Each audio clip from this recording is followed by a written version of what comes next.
Welcome to this week's edition of Real Recruits TV. It's playoff baseball time, Phil. I'm Kyle Stanley here with Phil Stafford, and every game means something. Isn't that right? Yes, it does. But this game actually that we were able to see today, now that we are into the final 8 in Division 1 and all the divisions down to the final 8, it is now double elimination. So not necessarily anybody going home today, but obviously a win just propels you a little further. You got that momentum going. Desert Vista and Mountain Pointe. Let's check out the highlights. Desert Vista riding high after knocking off Sandra Day O'Connor earlier this week, what some would have considered a major upset.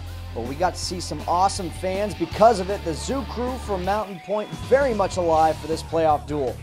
It was all about pitching early on. Tyler Visa and Zach Cordova were on their game through the first few innings, but they got some help from their defense too. Bottom 3, the Pride are threatening, but AJ Valencia is on the scene, flies in to make the catch, then doubles off the runner from second to end the inning. We're still scoreless.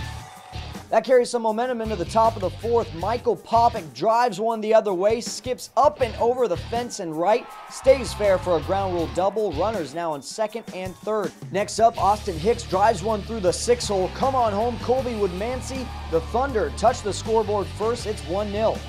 Skip ahead to the 5th, Mountain Pointe running out of outs, but it's Tommy Martinez coming through. That's a single the other way, and that brings in Mick Coronado to tie it up.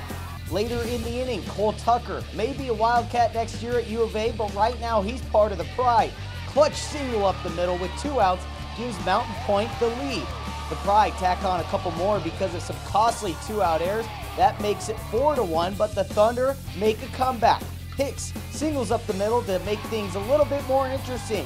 Woodmansey scores to make this a 1-run ball game. But Martinez, the sophomore, comes through again, showing some opposite field power, doubling to left to score Jake Alexander, making it a 5-3 contest going into the 7th.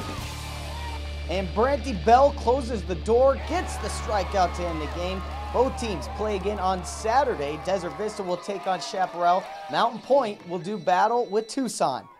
So congrats to Mountain Pointe on the win over Desert Vista. We'll have more playoff action next week as the state playoffs in Arizona continue. And Phil, if you're a Real Recruits athlete already, you're getting help. But if you want to become a Real Recruits athlete, tell them how they can do that. Well, I think a lot of athletes out there just don't know how to start the process. Absolutely. Number one way to do that, get video. We can help you with that, realrecruits.com. Also, find us on Facebook and Twitter, facebook.com/realrecruits, and a very easy Twitter handle @realrecruits. All right, that's going to do it for this week's edition of Real Recruits TV. We'll see you next week.